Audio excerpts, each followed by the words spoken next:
പലപ്പോഴും ഇതുപോലുള്ള ന്യൂസൊക്കെ കാണുമ്പോൾ ഞാൻ എപ്പോഴും വെക്കുന്നുണ്ട്, എൻ്റെ അടുത്ത് ഇതുപോലെ കേസസുമായിട്ട് വരുന്നത് കൂടുതലും 30-ലും 40-ലും 50-ലും ഒക്കെ ഉള്ളവരായിരിക്കും. പക്ഷേ അവർ ക്യാരി ചെയ്യുന്ന ആ പെയിൻ ഓഫ് സംതിങ് അവരുടെ 5 വയസ്സിലും 7 വയസ്സിലും 9 വയസ്സിലും 12 വയസ്സിലും ഒക്കെ നടന്ന കാര്യമായിരിക്കും. ഇത് കൂടുതലും സ്ട്രേഞ്ചേഴ്സ് അല്ല. ഇറ്റ് വാസ് സമ്മൺ അവർ ഏറ്റവും അവരുടെ പേരൻസ് ട്രസ്റ്റ് ചെയ്ത ആളുകളായിരിക്കും. ഒന്നെങ്കിൽ അങ്കിളായിരിക്കാം, ട്യൂട്ടറായിരിക്കാം, മതപഠനത്തിലൊക്കെ പോകുമ്പോൾ അവിടെ നിന്ന് സംഭവിക്കുന്നതായിരിക്കും. അവരുടെ പേരൻസ് എപ്പോഴും അവരെ ട്രസ്റ്റ് ചെയ്തു. കുട്ടികളായിരിക്കത്തില്ല അവരെ ട്രസ്റ്റ് ചെയ്തത്.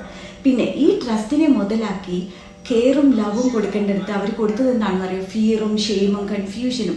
കുട്ടികൾ സൈലൻ്റ് ആയി. നോട്ട് ബിക്കോസ് അവർ ഓക്കെ ആയിട്ടല്ല, ബിക്കോസ് അവർക്ക് അറിയില്ല എങ്ങനെയാണ് സംസാരിക്കാവുന്നുള്ളത്, സംസാരിക്കാൻ പറ്റുമോ എന്നുള്ളത്. ബിക്കോസ് നമ്മൾ കുട്ടികളെ പഠിപ്പിച്ചേക്കുന്നത് എന്താണ്? മുതിർന്നവരെ റെസ്പെക്ട് ചെയ്യുക. നമ്മൾ ഒരിക്കലും അവരെ പഠിപ്പിച്ചിട്ടില്ല നിന്നെ റെസ്പെക്ട് ചെയ്യുന്നത് ചെറിയ കുട്ടിയാണെങ്കിലും റെസ്പെക്ട് ചെയ്യാണ്ടത്തരെ നോ പറയും മാറ്റി നിർത്തുക. അത് നമ്മൾ പഠിപ്പിച്ചില്ല. We protect reputation more than truth. And in that silence abuse അതിനനുസരിച്ച് ഗ്രോ ചെയ്തുകൊണ്ടിരിക്കുക. ഇതൊട്ടും കുട്ടികൾക്കും പെൺകുട്ടികൾക്കും മാത്രമല്ല കേട്ടോ, ബോയ്സിനും ഒരേപോലെ നടക്കുന്നതാണ്.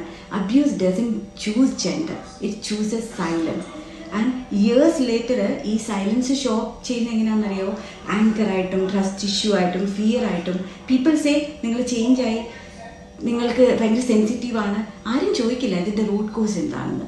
This started when they were left alone with that pain. അവർ ചിന്തിച്ചത് അവരെ കേൾക്കാൻ ആരുമില്ല എന്നുള്ളതാണ്. സാഡ്ലി അത് സത്യമായിരുന്നു, ആരും കേൾക്കാനില്ല. സോ നമ്മൾ കുട്ടികളോട് എപ്പോഴും സ്പീക്കപ്പ് എന്ന് പറയാറുണ്ട്. പക്ഷെ ശരിക്കും നമ്മൾ അങ്ങനെയുള്ള എൻവയോൺമെൻറ്റ് ക്രിയേറ്റ് ചെയ്യുന്നുണ്ടോ? ആ സ്പേസ് കൊടുക്കുന്നുണ്ടോ?